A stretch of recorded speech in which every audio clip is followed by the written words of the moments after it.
मैंने हमारे आदमी को कॉल किया कि जल्दी घर आ जाओ, यहाँ पे लफंगा हो रहा है, कोई लड़के आए हैं, बहुत सारे लड़के आए हैं, हम तो डर रहे हैं। मेरे बेटी घर पे सोया हुआ था, छोटा बच्चा 2 साल की, उसको उठा के और इस जुग्गी का एक लड़की थी उसके पास भेजा। बार बार पूछ रहा है कि बता कौन लाया था, ये गाय का मांस है या कि और किसी का। गोमांस नहीं बनाते आप? नहीं बनाते। बड़े का बनाते हैं, भैंस का? हाँ, भैंस का बनते।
अगस्त को कुछ लोगों द्वारा एक प्रवासी मजदूर की उसको पीट कर हत्या कर दी गई थी, जिसके संबंध में उनके खिलाफ BNS के तहत मुकदमा दर्ज किया गया था, जिनमें 4 नामजद युवकों सहित कुल 7 लोगों को गिरफ्तार किया गया, जिसमें 2 औपचारिक बालक भी हैं।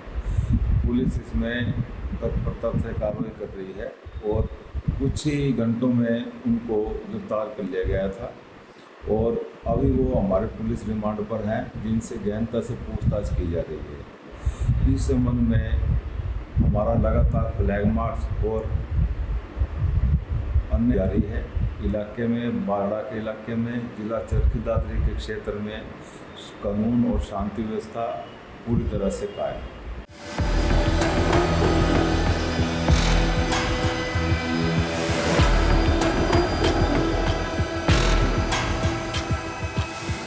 काम जाने के बाद 10 साढ़े 10 बजे हमको जुग्गी से फोन आया कि अब 10-15 लोग आया हुआ है, तो दंगा फसाद कर रहा है गोमांस के लिए।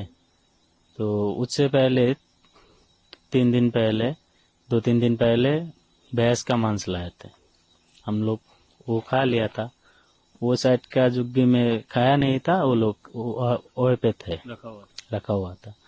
तो आया, हम लोग यहाँ आने वाला ही था, हमको रास्ते से उठा लिया गया। किसने उठाया? मतलब पब्लिक गया हुआ था, कौन है मतलब हमको उतना नहीं पता, हम ज्यादा के लोग थे? हाँ, अच्छा। ज्यादा दिन नहीं हुआ, हम लोग किसी को जानता भी नहीं हो। तो उठा के लेके आया यहाँ पे, आके देखा कि बहुत भीड़ जमा हुआ है। उसके आने के 10-15 मिनट बाद ही पुलिस आया है। पुलिस आके हम लोगों को उठा के थाने में लेके गया। थाने में लेके जाने के बाद हम लोग तो थाने में थे पूरे दिन। क्या हुआ बाहर, कौन किसको उठा के लेके गया पता नहीं चला।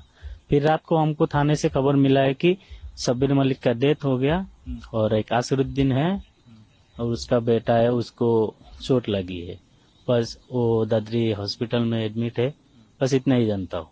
गोमांस नहीं बनाते आप? नहीं बनाते। बड़े का बनाते हैं, भैंस का? हाँ, भैंस का बनते। 10 साढ़े 10 बजे हमने घर पे काम कर रहे थे, तो हमने वहाँ बैठ के काम कर रहे थे, तो इसने एक वहाँ जुग्गी का एक आदमी आया दौड़ा के, आके बोला कि घर पे है कौन। मैंने कहा सब तो काम पे गए, आप क्यों नहीं गए। उसने कहा कि मैंने आज नहीं गए। तो उसने आके बोला कि यही बोला, फिर कॉल किया, इस जुग्गी का एक आदमी को कॉल किया। फिर फोन घर पे रखा हुआ था, वो फोन लेकर काम पे नहीं गया था। तो उसके लड़के ने फोन उठा लिया, उसने आके देखा कि लड़के के पास फोन है। उसके बाद वो आते इतने टाइम पे 20 से 30 लड़के घुसे हमारे जुग्गी के अंदर, आके उससे पकड़ लिया कि जल्दी कॉल कर, और उन्हें आने को बोला। किसको पकड़ लिया? उन जुग्गी का जो आया था मेरे घर बोलने के लिए, हमारे वो बहन की पति थी। हाँ हाँ, कोई रिश्तेदार था, वही रिश्तेदार। तो उसको पकड़ लिया और बोला कि जल्दी उनको फोन कर, जितनी भी आदमी है सबको बुला, और सबको बुला के यहाँ लेके आ। उसने कहा कि हाँ अभी कॉल किया लेकिन फोन घर पे है। तो मुझे कहा कि तुम कॉल करो। तो मैंने हमारे आदमी को कॉल किया कि जल्दी घर आ जाओ, यहाँ पे लफंगा हो रहा है, कोई लड़के आए हैं, बहुत सारे लड़के आए हैं, हम तो डर रहे हैं, कोई कुछ ना कर दे। तो उसने कहा कि क्या हो रहा है। मैंने कहा मुझे नहीं पता, लेकिन आके बोला कि आदमियों को बुलाओ। तो उसने आया, आते आते उसने बोला कि हाँ हम आ रहे हैं, बस तुम वही रुको, डरना मत। फिर जितने सारे लड़के थे वो आके, मेरे बेटी घर पे सोया हुआ था, छोटा बच्चा 2 साल की, उसको उठा के और इस जुग्गी का एक लड़की थी उसके पास भेजा, बोला कि इसको उठा लो, हम इस घर में वीडियो बनाएंगे। हाँ ठीक है, बना लीजिए। तो वीडियो कर लिया कि हमने क्या पकाई थी। हमने उस दिन दाल चावल पकाई थी इस दोनों जुग्गियों पे। तो दाल चावल पकाने के बाद वो सब वीडियो कर लिया, लेकर चले गए। फिर भी मैं रास्ते पे गया था कि क्या हो रहा है, जाके तो देखूं। गया तो देखा कि सिर्फ आसिरुद्दीन को ही पकड़ा, और उससे लोग बार बार पूछ रहे हैं कि बता कौन लाया था, ये गाय का मांस है या कि और किसी का, यही बार बार पूछताछ कर रहे हैं। और हमने मोबाइल, तब भी हमने मोबाइल पे उससे कॉल किया कि जल्दी घर आ जाओ। इस बात सुनने के बाद उन लड़कों ने आया हमारे पास, आके मोबाइल छीन लिया कि तूने उसको मना कर रहा है यही आने के लिए। मैंने कहा नहीं, मना नहीं कर रही हूँ, मैं भी बुला रही हूँ कि जल्दी घर आ जाओ। लेकिन उसने मेरे हाथ से मोबाइल लेके गया। हमने फिर से उस आवाज लगाई कि भाई साहब मोबाइल दे के जाओ। उसने मोबाइल भी नहीं दिया, मोबाइल भी लेके चले गए। तब हम वहाँ से अपने जुग्गी में आ गया। उसके बाद क्या हुआ मुझे कुछ नहीं ये बताओ, ये साबिर ने टाइम रह रहा था, कौन कौन था उसकी फैमिली में? साबिर के हम नहीं जानते हैं, हम साबिर को देखा भी नहीं है। अच्छा। हाँ, हम काम पे नहीं जाती हूँ, हम घर का काम ही करती हूँ। अच्छा, अक्सर ये गौरक्षक हैं, आप पहली बार आए हैं उस 27 तारीख को? 27 तारीख को ही पहली बार आया था। उससे पहले नहीं आए? नहीं, उससे पहले आपने पहले कभी देखा? नहीं, कभी मैंने कभी देखा नहीं। अगर वो मेरे सामने आ जाए तो तब भी मैं उसको नहीं पहचानूंगी। तो आप यहाँ पर गौ मांस बनाते हो क्या? नहीं, हम यहाँ पर गौ मांस नहीं बनाते हैं।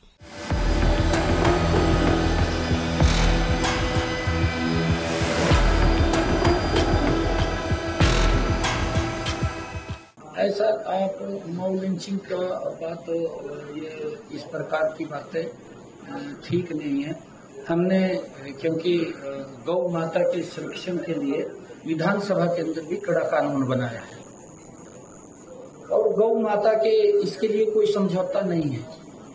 गांव के अंदर इतनी श्रद्धा गौ माता के प्रति है कि अगर उनको पता चल जाए कि इस प्रकार का ये हालात कर रहे हैं, तो गांव के लोग हैं, वो कौन रुकता है फिर उसके अंदर क्या हुआ क्या नहीं हुआ।